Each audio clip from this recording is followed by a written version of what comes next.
Hi, Jack. How you doing? You all right? Looks like Yeah, you're good. better weather than I am. Yeah, it looks like, yeah, we're waiting for the rain here, actually. Let me Oh. just flip this the other way for a second. There you go. I'm sat on the roof of my truck. I'll give you a nice sort of panoramic. See how dry it is here. See how desperate we are for rain. When was the last time it rained? Oh, God. Well, this is actually the driest part of the UK. So it hasn't, probably 2-3 weeks, I guess. Whoa, that's a long time to go without rain. So how then do you get really water in for the pigs? Do you transport it in? I beg your pardon? How then do you get water in for the pigs? Do you transport it in daily or? No, we've got boreholes, so we pump it out of the ground. Right. Run it along pipes and into water troughs. I just heard one of them in the background, unless that's your stomach. Well, it ought to be, watching you lot cook. Yeah, I think it should be my stomach. Well, I'll tell you what, we just finished cooking and they are amazing. As you know, the ribeyes has always been my favourite cut. So. Yeah, well, they look like you guys really nailed it, and we're very much all about. We're trying to produce a great raw material, so we say to most people, look, you know, just put a bit of salt on it, and that'll do. It's all you need. I was going to say, what is your preferred way of preparing the pork? You know, you're obviously the best person to talk to about it. So. Exactly what you guys said. If I'm cooking at home, it's just whether it's T-bones or ribeyes, it's just 3 minutes, 3.5 minutes each side. Rest, loads of salt, simple as that, and on a barbecue over charcoal every time. Yeah, get that little flavour, get that, you know, that. I always say it wrong. Maillard. You've lost me. Probably. So tell us a little bit more about the animal husbandry, the processing, getting the marble fish you actually produce. Okay, well, like I said, the context of everything we're doing, really, we deal with food service. So we deal with a lot of top-end chefs in the UK and abroad. And what we're really trying to do here is we're really striving to make the best possible product we can. Now, when you have a herd of animals, or if you think about chickens is a great example, right? If you went back 10 years, it probably took 90 days to get a chicken from to slaughter. Probably now takes 35 days, something crazy. How's that come about? It's been natural selection for speed of growth. So in other words, you have a population, you identify the fastest growing animals, you breed those to each other, and eventually over time you produce really fast growing animals. Right. What's been happening in agriculture the last 20 years, it's all been about speed of growth, or in terms of vegetables, it's been about their uptake of water, so a field can produce more veg, so a supermarket can get it at a keener cost. And everything's been driven in animal and plant breeding really by throughput and cost. So all the genetic, or most of the genetic or work, or the natural selection work, this has been about, you know, cost, throughput. So what we're doing here, I'm going to flick this back because I think it'd be more interesting for people to look at pigs than me. So what we've really done is we've said, you know, we're a business, we're producing pork, but we want to produce a really exceptional product. And the way to do that is to add more marbling. So if we want to, what you're looking at now is breeding females, okay, in this paddock. Now you will notice that there's some in here that are pure ginger colour, and there's some that are white or white and ginger. So this is breeding stock here. Okay. We've got 950 of these animals on site.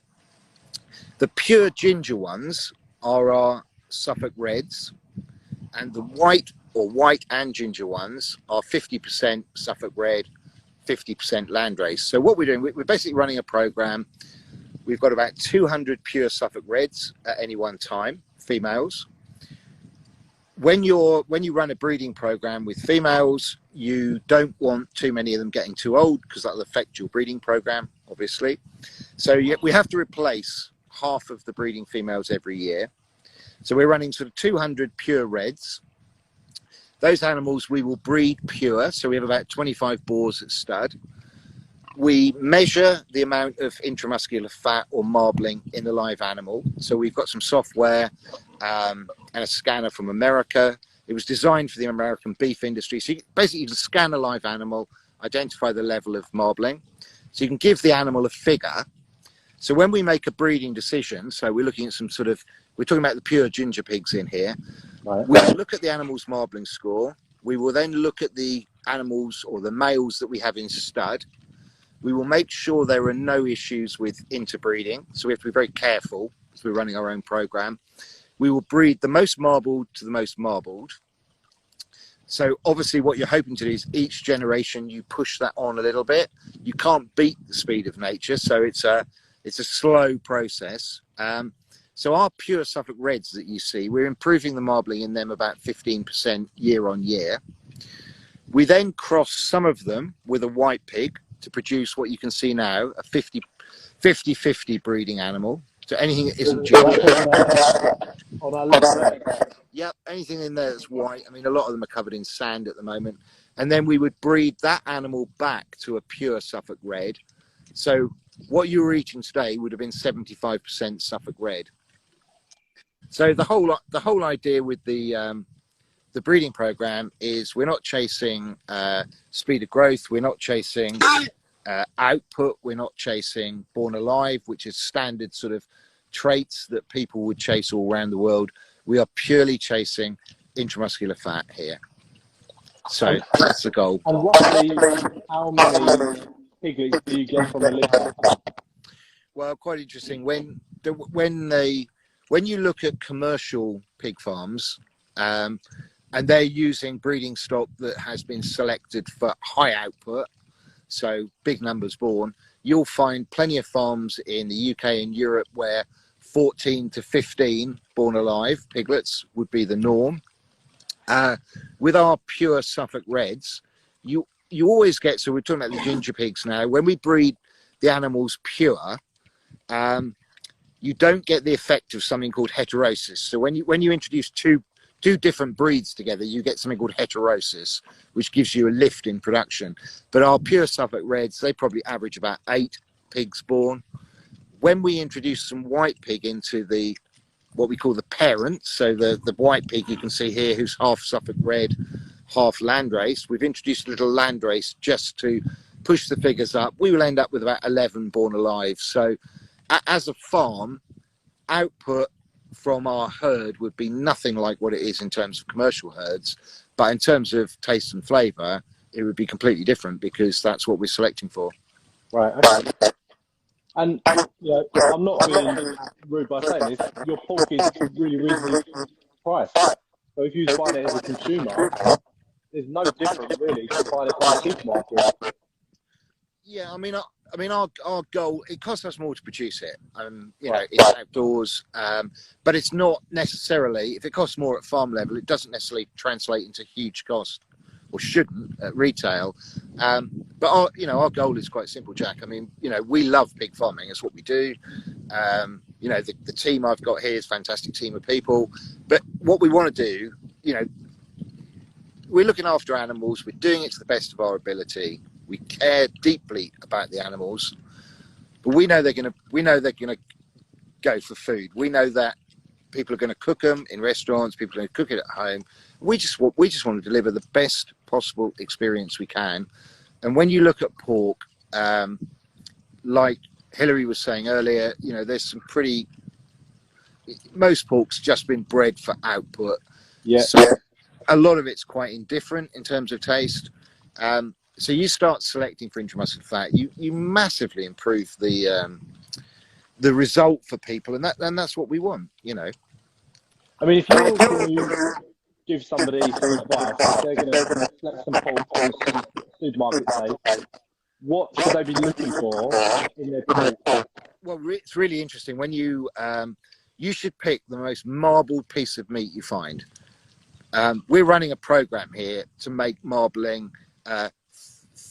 Basically, by operating a program of natural selection on our breeding stock, what we're doing year on year is we're improving the amount of marbling in all of our stock that's leaving the farm. Okay, If you went into an abattoir, or if you went into a supermarket, and let's say in an abattoir they've got 1,000 pigs, or a supermarket's got 1,000 pigs on the shelf, you should look for the darkest coloured meat. You want that nice red colour and the most level of marbling you can find, because that will just, like beef, it will make a huge difference to taste. So look for the most marbled piece of meat you can find in the supermarket. Also, it will probably have on it the date the animal was processed. If you leave eating it to 12 days after that time, it will eat better. Pork eats better if it's left to mature. Most pork in the UK would be eaten within, let's say, 3 days of being processed, but you leave that a little bit longer and that will naturally improve. I mean, can you do like beef where you age it, so you're beef is aged like 28 days, 58 days, so on and so on? Yeah, you can do. I mean, we've aged. We're not doing it at the moment, but my business partners, Direct Meats, they were aging pork, and we tried aging it for different primals for different lengths of time. And what we found is, particularly like the ribeye that you had earlier, if you age that, you're basically drying it out. Okay, so if it's a similar process to a beef, you know, you've got to have the right humidity, the right kind of airflow, but you'll dry that pork out. So when you cook it, it'll be slightly different in terms of texture. It will caramelize better, and you will have a deeper flavor to it. But you lose weight. You lose weight on the product when you do it. So consequently, there is a cost to it. But yeah, it's really interesting, dry aged pork. Really interesting. Yeah, because obviously we're talking about cuts that you associate with beef. So ribeye, you know, before I met you, I associated it as a beef cut. Now I'm pork ribeye all the way around. Yeah, we've tried to really focus heavily the last few years on really saying to people, look, a really good piece of pork cooked like you would beef will outperform a lot of beef, because beef can be very variable just by the nature of, you know, when you run a program like this, what you're trying to achieve at farm level is you're trying to achieve serious consistency in your product.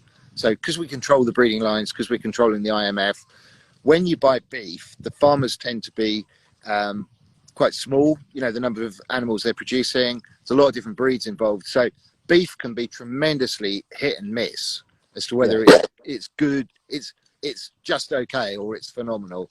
That's the problem with beef. And whereas pork, if it's the right sort of pork and it's consistent, then it's going to deliver every time. Can you hear me? Yeah, I can. You're struggling to hear me? No, I can hear you fine, but people are commenting saying they can't hear because there's distortion. Oh, it's probably because I'm sat on the top of my truck. Let me drop down.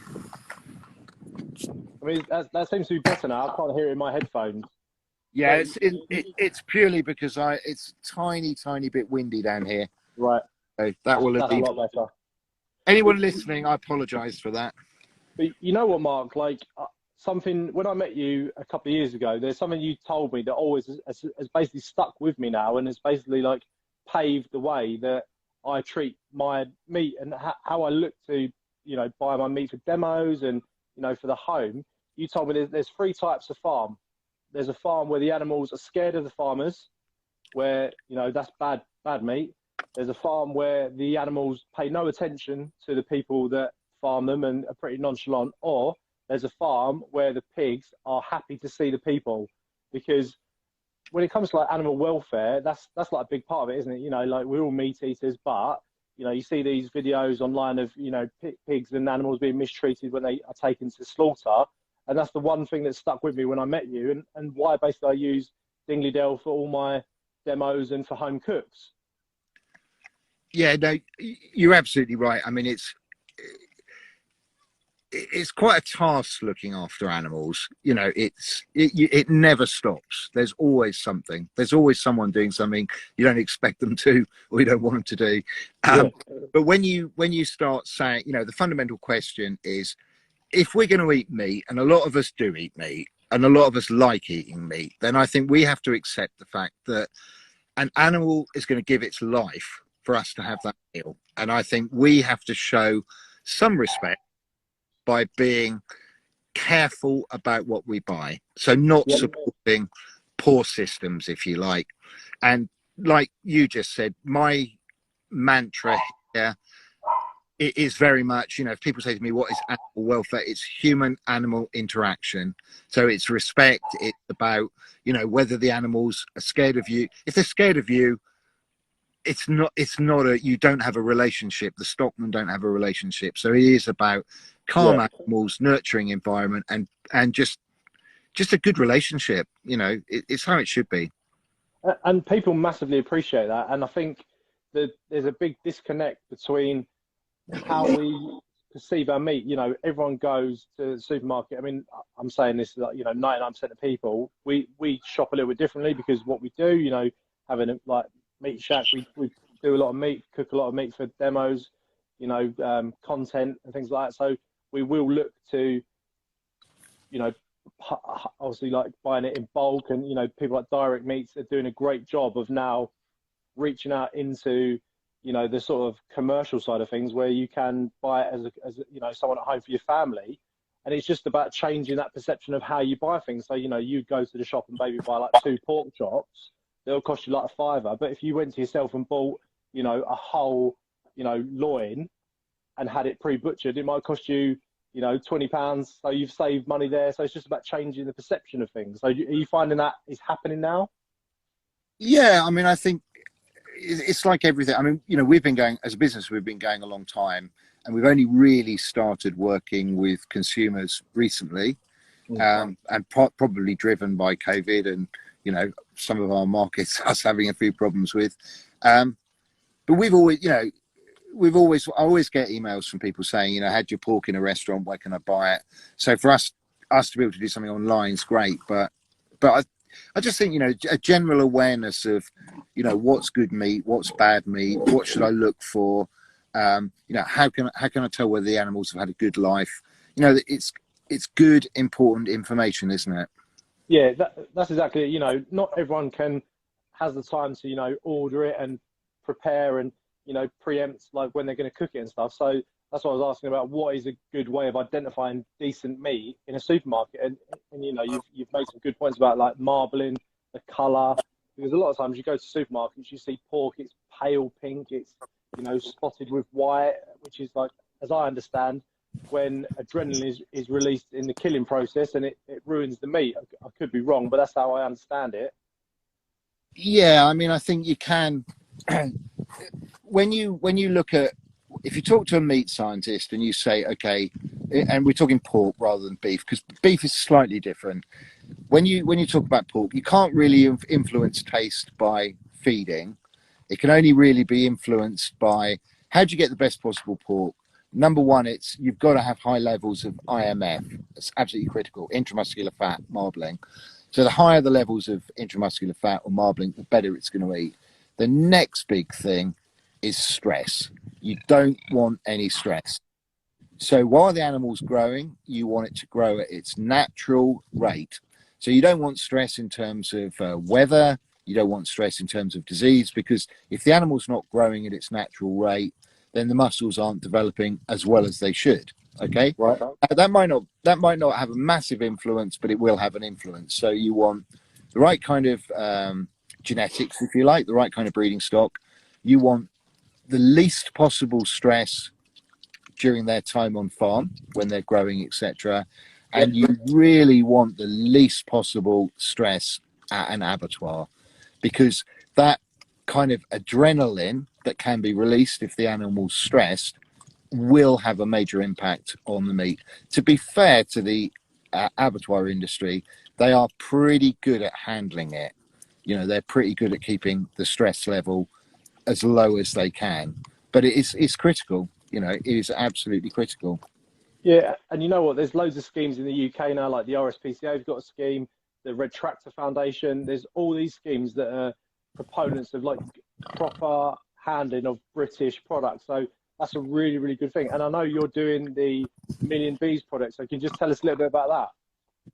Yeah. Okay. Well, basically, the last few years, like I said, we've always been interested in sustainability, and over the last 7 or 8 years, we've been looking at it really differently, and we've been saying, okay, when businesses talk about sustainability, often they mean we're running electric vans or we've got solar panels.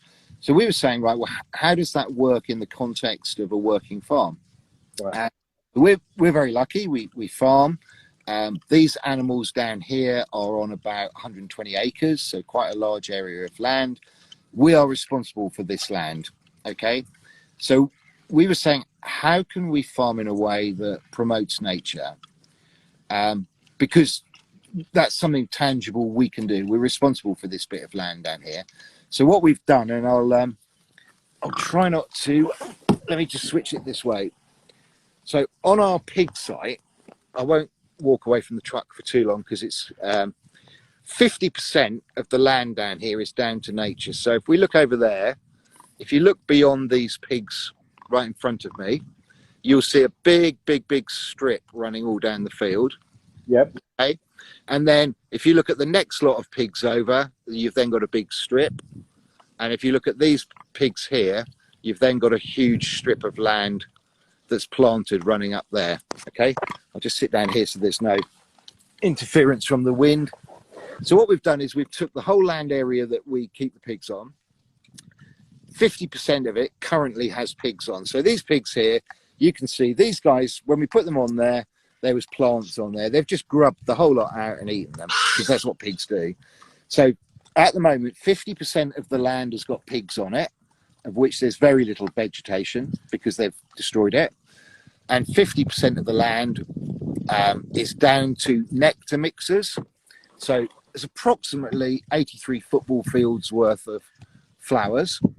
Oh. And most of the flowers are dead now. You know, it's middle of August and it's dry. So what we wanted to do was have more wildlife on this farm. So if we grow lots of flowers, so we provide a habitat for different insects and pollinators, then by default, more insects, more pollinators, more birds, more small mammals, a lot more going on the farm. So this time of year, 50% of it is down to wildlife or flowers. When they've ceased to be at the end of summer, I mean, there are a few out at the moment, but not too many. We will then move the pigs onto where they were. And then where you see in this sort of shot here, which is all brown, where the pigs were, we will drill all of that and plant it for next year. So what we're trying to do, you sort of mentioned 1 million bees, which is the sort of tenement of it. We've used the bee as a signature creature or insect, and it's 83 football fields worth of flowers across the whole farm. And what we've tried to achieve on a given day was 1 million native bumblebees, and we achieved it this year.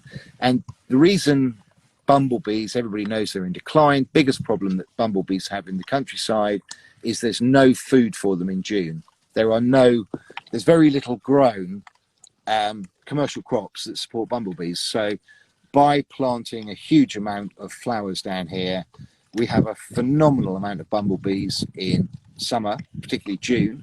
So more of them, you know, the queen builds up a nest, there's 300 in the colony. They need their food in June. Lots of flowers, so more survive, more queens go into hibernation, and hopefully year on year we rebuild our ecosystem from the bottom up. Brilliant. How do you count the bees? And that sounds silly, but how do you get that number? You basically, when we grow the flowers, we stagger plants. So you don't want everything to flower at once. You want, you know, you'll drill different bits at 2 weekly intervals. So you'll get a huge tranche flower. It'll flower for say a month. It'll die off, and hopefully there's another tranche coming through. So you've got this continuous food supply. Because it's such a big area over the whole farm, what you do is you'll pick a day in June when there's a huge number of bumblebees, which is what we did this year. You then go on to some of the tranches. And so like one or two of the tranches I showed you, they're about 2 hectares. So 20,000 square meters each tranche. So pretty big. You'll then go and lay down a 1 meter square quadrant, which is just like a frame. And you'll count how many, for 30 seconds, you will count how many bumblebees are in that 1 meter square. You'll then do that maybe half a dozen times in that big tranche. and then you take the average and you times it by 20,000 square meters. So we were growing a plant down here called Facilia, which is a type of lavender, very resilient, so it can grow in this kind of dry, arid climate we happen to have at the moment. But you will get 10 to 14 bumblebees a square meter. It's colossal stuff. So yeah, it's good. I mean, it's really interesting project. We've got University of East Anglia involved in monitoring it for us, because obviously we want to learn and understand and be able to measure and hopefully inspire other people to do something similar, really. Brilliant. I mean, I know there's a few people watching, so if there's anyone who's got a question for Mark before we close out, please put it in the comments now and we'll ask him. But Mark, thank you very much for being on Furry Thursdays, and thank you for providing the meat for the episode. It's been amazing, and you're always welcome back, mate. Whenever you want to come back on, talk about Dingley Dell, you know, anything you want to talk about, we're more than happy to have you on.